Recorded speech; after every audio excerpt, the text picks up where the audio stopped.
श्री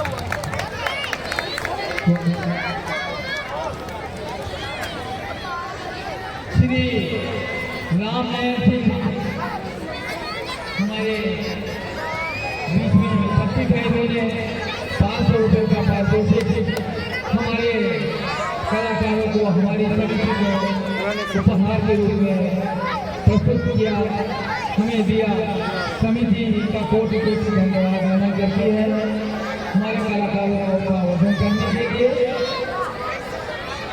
इन्होंने 500 रुपये का पारितोषिक इनाम हमारी समिति को, हमारे कलाकारों को, बाल कलाकारों को अच्छे प्रदर्शन से ऊपर प्रसन्न होकर के दिया। समिति का कोटि कोटि धन्यवाद नमन करते हैं। अगला विषय शीघ्र प्रस्तुत हो जाएगा।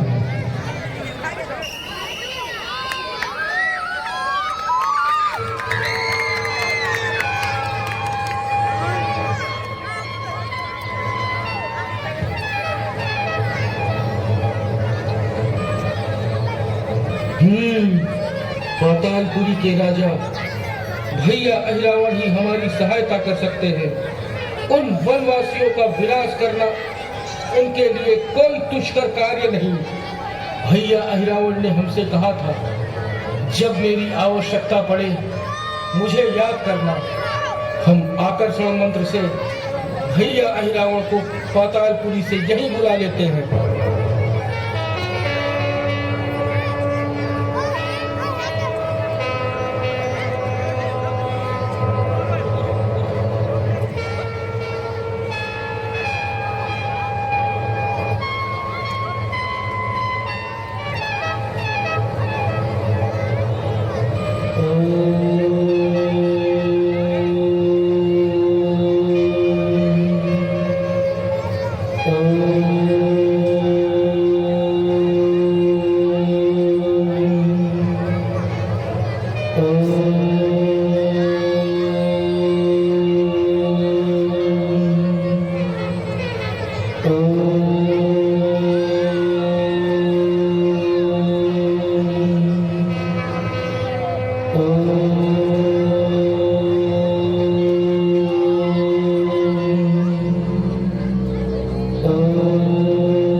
लंकेश्वर महाराज की जय हो। भैया अहिरावण, आपका लंका में स्वागत है। आसन ग्रहण कीजिए भैया। क्या हुआ लंकेश, आज इतनी रात्रि में किस लिए याद किया? सब कुशल तो है? कुछ भी कुशल नहीं है भैया। इस समय लंका संकट में आ गई है। 2 वनवासियों ने आलू और वानरों की अपार सेना लेकर लंका पर चढ़ाई कर दी है। युद्ध शुरू हुए बहुत समय बीत चुका है और हमारे कई महाभट योद्धा इस संग्राम में मारे गए हैं। परंतु लंकेश, उन वनवासियों ने लंका पर किस कारण आक्रमण किया? क्या बताऊं भैया, ये लंबी कहानी है। कुछ समय पहले राम और लक्ष्मण नाम के अयोध्या के दो राजकुमार सीता नाम की सुंदर स्त्री के साथ देश निकाला पाकर पंचवटी पर रहने आए थे। उन्होंने हमारी प्यारी बहन शूर्पणखा का अपमान किया, उसकी नाक काटकर उसे कुरूप बना डाला। शूर्पणखा के अपमान का प्रतिशोध लेने जब खरदूषण वहां गए तो उन्होंने उन दोनों का भी वध कर दिया। शूर्पणखा से पंचवटी का सारा वृतांत सुनकर हमने उसके अपमान का प्रतिशोध लेने के लिए मामा मारीच की सहायता से राम की पत्नी सीता का हरण कर लिया। तभी से ये महासंग्राम चल रहा है जिसमें नारांतक, देवांतक, दुर्मुख, मकराट, अतिकाय, कुंभकर्ण और हमारा प्रिय पुत्र मेघनाद आदि योद्धा मारे गए हैं। भैया, इसलिए हमने आपको अर्धरात्रि में ही अपनी सहायता के लिए बुलाया है।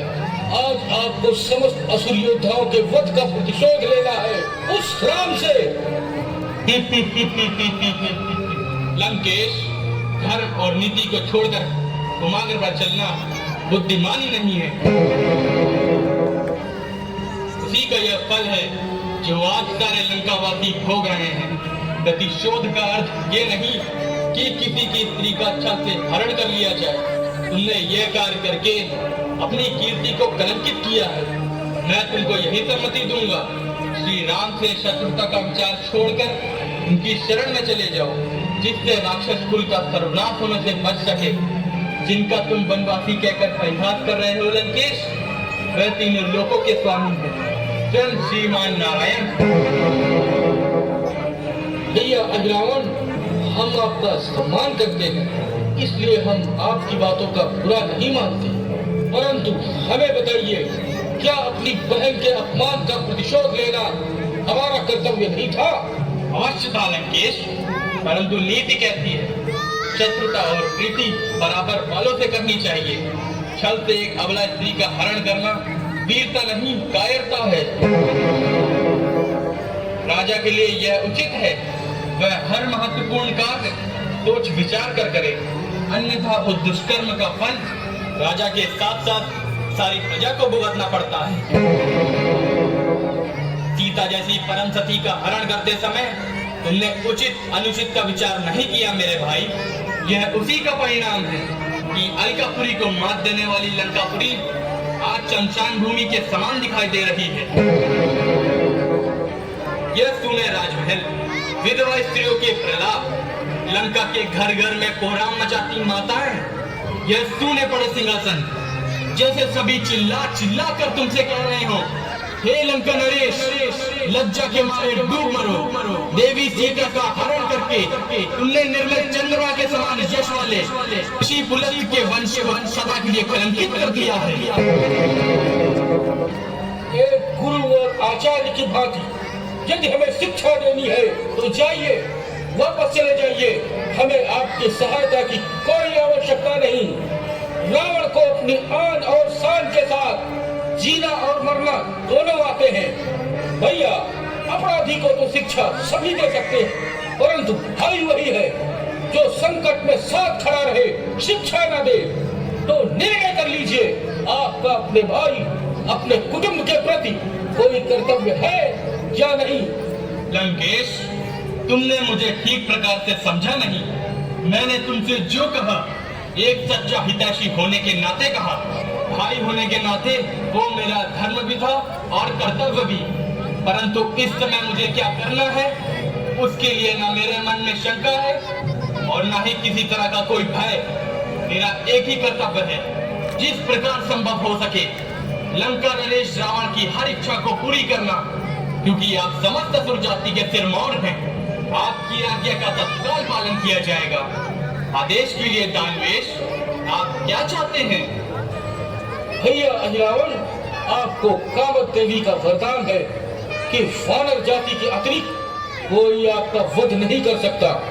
इसलिए आप प्रातःकाल युद्ध भूमि में जाकर राम और लक्ष्मण दोनों को मृत्यु की नींद सुला दीजिए। तभी हमारे हृदय को शांति मिलेगी और हमारे पराक्रमी पुत्र मेघनाद के वध का प्रतिशोध पूरा होगा। लंकेश, कल की प्रतीक्षा में समय नष्ट करना बुद्धिमानी नहीं है। रात्रि के इस अंधकार में दोनों भाइयों को हर कर ले जाता हूँ और कामत देवी की भेंट चढ़ा देता हूँ, जिससे तुम्हारा कार्य भी सिद्ध हो जाए और कामत देवी भी संतुष्ट हो जाए।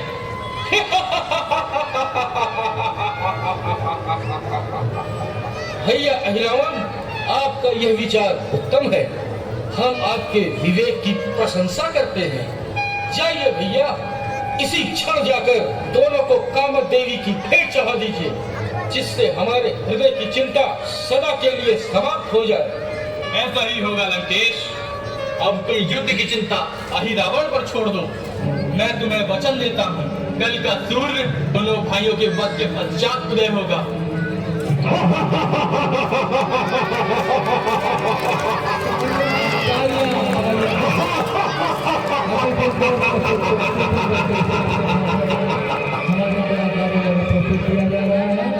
तालियों के द्वारा हमारे कलाकारों का समर्थन करें।